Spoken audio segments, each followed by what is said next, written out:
कि दोस्ती दिलां नू मिला दिंदी है, खाली ਜਿਹੀ ਜ਼ਿੰਦਗੀ 'ਚ ਜੰਨਤ ਦਿਖਾ ਦਿੰਦੀ ਹੈ। ਦੋਸਤੀ ਦਿਲਾਂ ਨੂੰ ਮਿਲਾ ਦਿੰਦੀ ਹੈ, ਖਾਲੀ ਜਿਹੀ ਜ਼ਿੰਦਗੀ 'ਚ ਜੰਨਤ ਦਿਖਾ ਦਿੰਦੀ ਹੈ। ਤੇ ਮੇਰੀ ਮਾੜੀ ਮੋਟੀ ਗੱਲਾਂ ਸੁਣ ਕੇ ਤੂੰ ਰੁੱਸਿਆ ਨਾ ਕਰ ਮੇਰੇ ਯਾਰ, तेरी नाराज़गी मैनू अंदर ही अंदर जला दिंदी है। भाई के लिए एक शेर लिखा था और तफरी में लिखा था, सुना देता हूँ, शायद आपको पसंद आए। कि कुछ इस कदर उसने मेरी मोहब्बत को खाक कर दिया, कुछ इस कदर उसने मेरी मोहब्बत को खाक कर दिया, व्हाट्सएप से हटाई डीपी और मेरा नंबर ब्लॉक कर दिया। यार ये करिकुलम का पार्ट नहीं है, तो बहुत ही प्यार भरा आदाब आप सबको। मैं कसक हूँ और बेहद खुशकिस्मत हूँ बतौर शायर, बतौर कलाकार, कि ट्रू सोल टेल्स के इस पाक मंच पर मुझे आज आमंत्रित किया गया। आपका अटेंशन चाहूँगा, मुलाहिज़ा फरमाइएगा कि दोस्ती दिलां नू मिला दिंदी है, खाली ਜਿਹੀ ਜ਼ਿੰਦਗੀ 'ਚ जन्नत दिखा दिंदी है। दोस्ती दिलां नू मिला दिंदी है, खाली ਜਿਹੀ ਜ਼ਿੰਦਗੀ 'ਚ जन्नत दिखा दिंदी है। ਤੇ ਮੇਰੀ ਮਾੜੀ ਮੋਟੀ ਗੱਲਾਂ ਸੁਣ ਕੇ ਤੂੰ ਰੁੱਸਿਆ ਨਾ ਕਰ ਮੇਰੇ ਯਾਰ, तेरी नाराज़गी मैनू अंदर ही अंदर जला दिंदी है। बहुत बहुत शुक्रिया। ये दोस्ती पर था और एक आज की नापाक बेवफा मोहब्बत पर, वो भी पंजाबी में।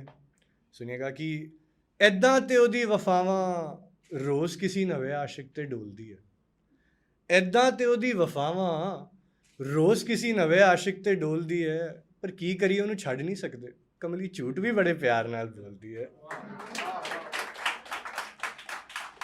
तो दोस्तों अब गज़लकारी करने जा रहा हूँ, और जैसे मैंने आपको बोला कि गज़ल में ऑडियंस और शायर का कनेक्शन बहुत इंपॉर्टेंट होता है, तो पसंद आए तो दाद ज़रूर दीजिएगा। और यकीन मानिएगा कि गज़लकारी मैंने हाल ही में शुरू करी है, लेकिन जो मेरी सबसे पाक लिखी हुई गज़लें हैं वो इस महफ़िल को और आप सबको मंसूब करने जा रहा हूँ। तो तवज्जो चाहूँगा, मतलब और चंद शेर कि लुफ्त उठाया जा रहा है जुदाई का, फिर किस्सा है वही पुराना बेवफाई का। लुफ्त उठाया जा रहा है जुदाई का, फिर किस्सा है वही पुराना बेवफाई का। दिल में खंजर और चेहरे पर मुस्कान तान कर चलो, दिल में खंजर और चेहरे पर मुस्कान तान कर चलो, मियाँ ये ज़माना नहीं है भलाई का। अब शिकार खुद हलाल होने की अर्जियां लगाए, अब शिकार खुद हलाल होने की अर्जियां लगाए, बताओ कसूर क्या है इसमें कसाई का। और यहाँ उसके लौट आने की मिन्नतों के सजदे हैं।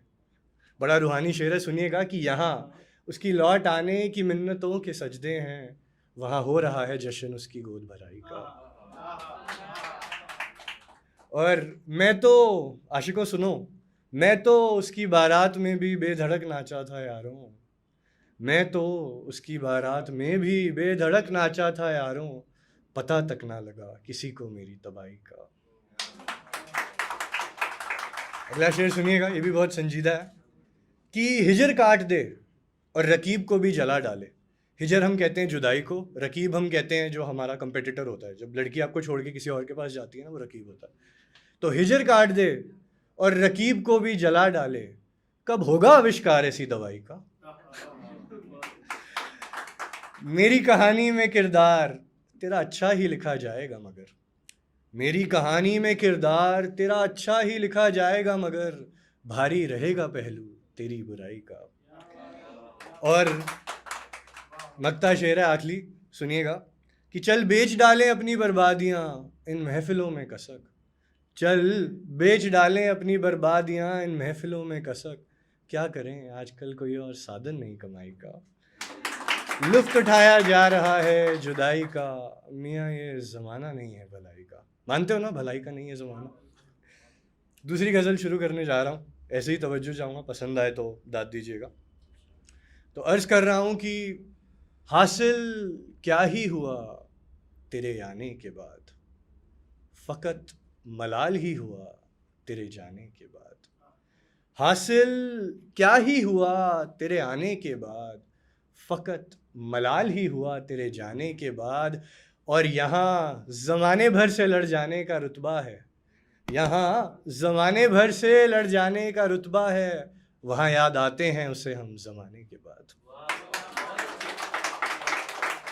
शुक्रिया। अगला शेर है कि ये तेरा हुस्न भी मेरी जान है कुछ ही दिनों का मेहमान। सुनो लड़कियों, ये तेरा हुस्न भी मेरी जान है कुछ ही दिनों का मेहमान, एक फूल ने कहा उससे मुरझाने के बाद। मिन्नतों में मशगूल शायद जान गई है वो, मिन्नतों में मशगूल शायद जान गई है वो, आज़ाब मिलता है आशिकों को रुलाने के बाद। और कुर्बतों में मेरी वो बेकरार ही रहा, कुर्बतों यानी करीबियाँ, कुर्बतों में मेरी वो बेकरार ही रहा, चैन आया उसे मुझे छोड़ जाने के बाद। और काला रंग भी अब खूब जचता है मुझ पर। जचता है कि नहीं जचता? जचता है ना। काला रंग भी अब खूब जचता है मुझ पर तेरे हिज्र में राख हो जाने के बाद। और ना दिल ना दर्द ना जुनू और ना मुस्कुराहट, ना दिल ना दर्द ना जुनू और ना मुस्कुराहट, मियाँ बिल्कुल ऐसा ही होता है मर जाने के बाद।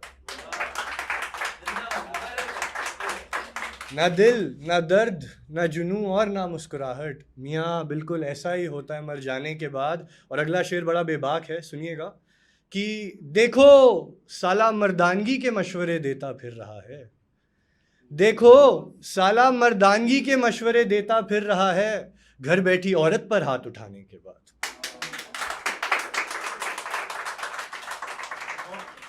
और ये घंटे भर में लिखी हुई गज़लें इस महफिल में नहीं चलती मेरे दोस्त, न्योते तभी मिलते हैं। सुनो कि ये घंटे भर में लिखी हुई गज़लें इस महफिल में नहीं चलती दोस्त, यहाँ वाह वाही मिलती है लहू बहाने के बाद। और आखिरी शेर सुनिएगा कि ज़माने भर में बात ये शुमार हो गई, ज़माने भर में बात ये शुमार हो गई, कसक बर्बाद हो गया तुझे चाहने के बाद, कसक बर्बाद हो गया तुझे चाहने के बाद, हासिल क्या ही हुआ तेरे आने के बाद। बहुत बहुत शुक्रिया। गज़लें तो यहाँ ख़त्म है, लेकिन जाने से पहले आज के समाज की जो असलियत है उसे एक शायरी में ढाल के आप सब पर पेश कर कर जाना चाहता हूँ। तो सुनिएगा कि है कुछ लोग जो मेरा बुरा चाहते हैं पर मेरी तरक्की में हिस्सा वो पूरा चाहते हैं, है कुछ लोग जो मेरा बुरा चाहते हैं पर मेरी तरक्की में हिस्सा वो पूरा चाहते हैं, जिन्हें हर मुसीबत से निकालने में हाथ रहा मेरा, गले लगते वक्त मुझसे वो हाथ में छुरा चाहते हैं।